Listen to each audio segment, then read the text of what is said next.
दिल्ली के जहांगीरपुरी में हिंसा प्रभावित इलाके में नगर निगम की टीम ने अवैध निर्माण पर बुलडोजर चलाना शुरू कर दिया था, लेकिन बिना किसी नोटिस के। इस कार्रवाई के खिलाफ याचिका डाली गई, जिस पर सुप्रीम कोर्ट ने सुनवाई करते हुए तत्काल रोक लगा दी और आदेश जारी कर दिया गया। मगर सुप्रीम कोर्ट के इस आदेश की धज्जियां उड़ाते रहे एमसीडी और दिल्ली पुलिस।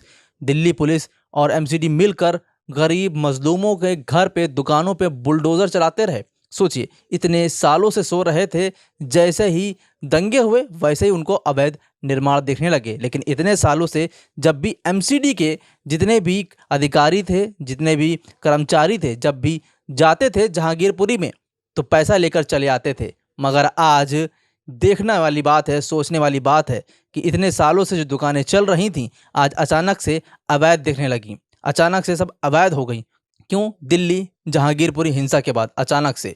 और सबसे बड़ी बात है कि यहाँ पर एक तरफा कार्रवाई होती रही, लगातार बुलडोजर चलता रहा।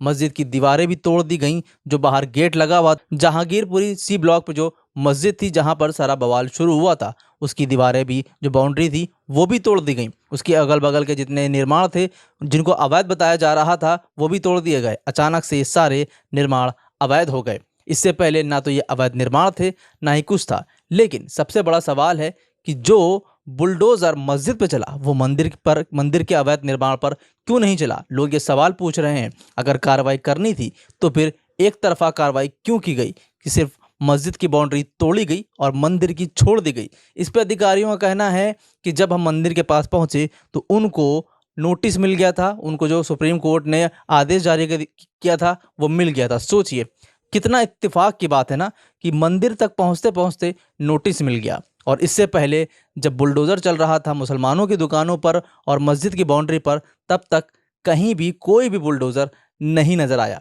उसकी वजह भी है कि कई सारी ऐसी अफवाहें उड़ रही हैं कि भाई उसकी वजह भी है कि वहाँ तक पहुँचते पहुँचते उनको सीपीआईएम के नेता वृंदा करात कोर्ट का ऑर्डर लेकर सामने आ गई और एक मंदिर का हिस्सा टूटने से बचा लिया गया। और वजह यह थी कि इससे पहले भी सीपीआईएम के नेता वृंदा करात लगातार वहाँ पर मौजूद थी।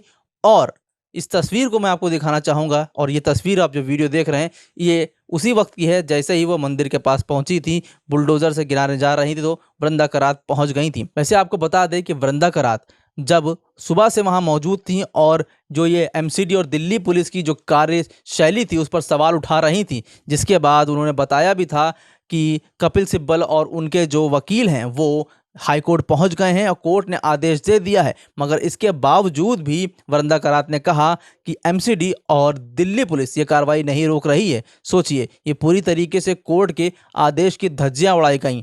जब ये कार्रवाई नहीं रुकी तो सीनियर एडवोकेट दुष्यंत दवे ने इस मामले में जमीयत उलमाए हिंद के वकील हैं, जो वो फिर से वहीं हाई सुप्रीम कोर्ट पहुंचे और सीजीआई को ये बात बताई गई कि आपके आदेश के बाद भी अभी तक जहांगीरपुरी में जीसीबी और बुलडोज़र नहीं रोका गया है। जिसके बाद फौरन ही एजेंसी को एक नोटिस जारी करने के लिए कहा गया और इस अवैध निर्माण को रोका गया। अब सोचने वाली बात यह है कि जब सुप्रीम कोर्ट ने ऑर्डर दे दिया था तो इतनी टेक्नोलॉजी होने के बाद भी क्या मेल नहीं मिला? क्या व्हाट्सएप पे मैसेज नहीं आया? बताया तो ये जा रहा है कि मेल भी पहुंच गया था और व्हाट्सएप पे मैसेज भी आ गया था, मगर एमसीडी को इजाज़त नहीं थी बुलडोज़र रोकने के लिए। 10:45 पर ही ऑर्डर आ गया था और एमसीडी का जो बुलडोज़र है वो 12 बजे तक दुकानों पे चलता रहा, यानी कि करीब 2.25 घंटे तक ये कार्रवाई होती रही और जितने भी वहाँ पर दुकानें थीं उन सब को तोड़ दिया गया। अब इसमें इनका क्या कसूर? सोचिए, क्या सब शामिल थे इस दंगों में? क्या सब ने किया था? ना तो पूछा गया कि आपने इन दंगों में शामिल थे या नहीं शामिल थे, बस चला दिया गया बुलडोज़र।